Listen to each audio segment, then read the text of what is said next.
நம்ம கிட்ட நின்றுட்டு இருக்கு. இது வாங்கும் போதே சார்ஜர் சேர்த்து தான் வாங்கணும், ஏன்னா அந்த சார்ஜர் வந்து அவ்வளவு ஈஸியா கிடைக்காது. இது என்ன கண்டிஷன்ல இருக்குன்னு தெரியலாம் சொல்லி கொடுத்தாங்க. நம்ம போட்டு பார்ப்போம் எப்படி இருக்குன்ட்டு. இதோட சார்ஜர் பின்னே வந்து ரொம்ப டிஃபரெண்டா தான் இருக்கும். ஆன் பண்ணி பார்ப்போம்.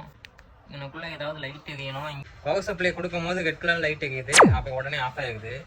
ஃபர்ஸ்ட் இந்த பவர் சப்ளை நம்ம செக் பண்ணி பார்த்துக்கோம் எப்படி இருக்குன்ட்டு. பவர் சப்ளைல 2 வோல்ட் 3.7 ஆம்ஸ் கொடுத்துருக்காங்க. ஆனா நம்மளுக்கு 1 வோல்ட் கூட வரல. சப்ளை கழட்டி பார்க்கணும்னு பார்த்தா எவ்வளவு வித்தியாசமான போல்ட் போட்டு வச்சுக்காங்க. இது பாலாறு. ஆனா அதையும் வந்து நம்மளால கழட்ட முடியும். கோளாறு. நம்ம பிளக் பண்ண உடனே மல்டிமீட்டர்ல வோல்டேஜ் அதிகமாக காட்டுது, கரெக்டாக 12 வோல்ட் காட்டுது. ஆனால் உடனே வந்து எல்லாமே ட்ரைன் ஆகுது. இந்த கேபிள் மேலே தான் சந்தேகமாக இருக்குது. அதனால் எங்ககிட்ட இருக்க சிடி பிளேயரில் உள்ள கேபிளை போட்டு பார்ப்போம். ஏன்னா வந்து இந்த பின்னும் இதோட பின்னும் வந்து சேமாக மேட்ச் ஆகும்.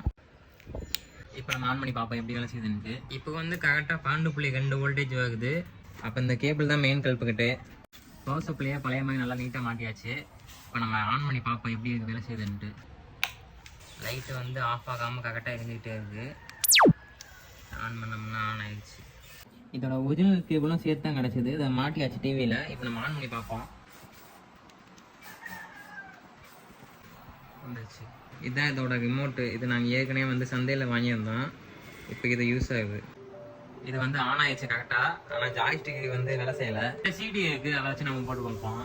அப்படியே ஜாய்ஸ்டிக் கழட்டி உள்ளே எப்படி இருக்குது அப்படின்னு செக் பண்ணி பார்த்தா உள்ளே வந்து ஒரே உப்பு படிஞ்சு போய் கிடக்கு. இந்த ஜாய்ஸ்டிக் வேலை செய்யாததுனால நம்மளால அடுத்த கேம் விளாண்டு பார்க்க முடியல.